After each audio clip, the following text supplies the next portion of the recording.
देश बिचाए अछोपति भनेका थिए प्रतापी निपति सबले गनेका।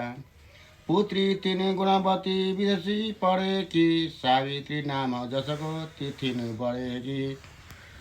आएन तिनकन त माग्न कुमार कोही बुबा मुमा कनती फिक्री परेछ सोही। आफै स्वयंवर गर भनी पुत्रीलाई आज्ञा दिए निरपतिबाट सुबुद्धि आई।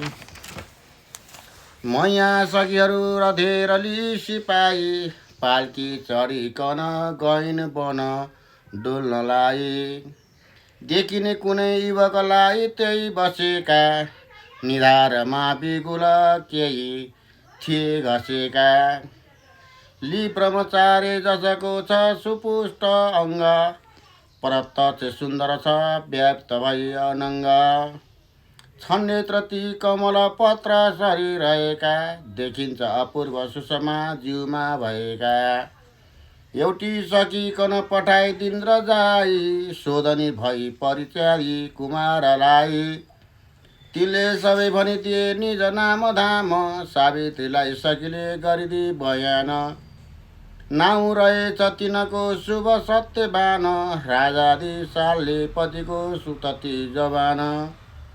हारेर शत्रुसित राज्य सबै बनैमा बस्दा रहेछन् बुबा जसका सगैमा। अन्धा पिता कनती राजकुमार सेवा गर्दा रहेछन् सुसैकन मानिस मेवा। रानी मुमा पनि तिनैकी सँगै बसेर भोग्थिन् अनेक वन दुःखहरू चढे सहेर। यति कुरा सुनिसकी सखीबाट तहाँ फर्किन् कुमारी अनि फेर दरबारमा। सावित्रीले गई बुबा र मुमाजीलाई बिन्ती गरिन् प्रथम सब कुरा बताए। राजी भई पति बेरै सत्यवान जो शास्त्र देव पतिका सुत हुन् प्रथान। बुबा मुमा जब त दान दि मलाई ज्वाइँ गराउनु चहवती कुमारलाई। देवर्षि आउनुभयो तै उत्तिखेरी देखेर अशोपतिले दुई हात जोरी। सिंहासन उपर झट्ट लगी बसाले रानी र पुत्री कन दर्शन गर्न लाए।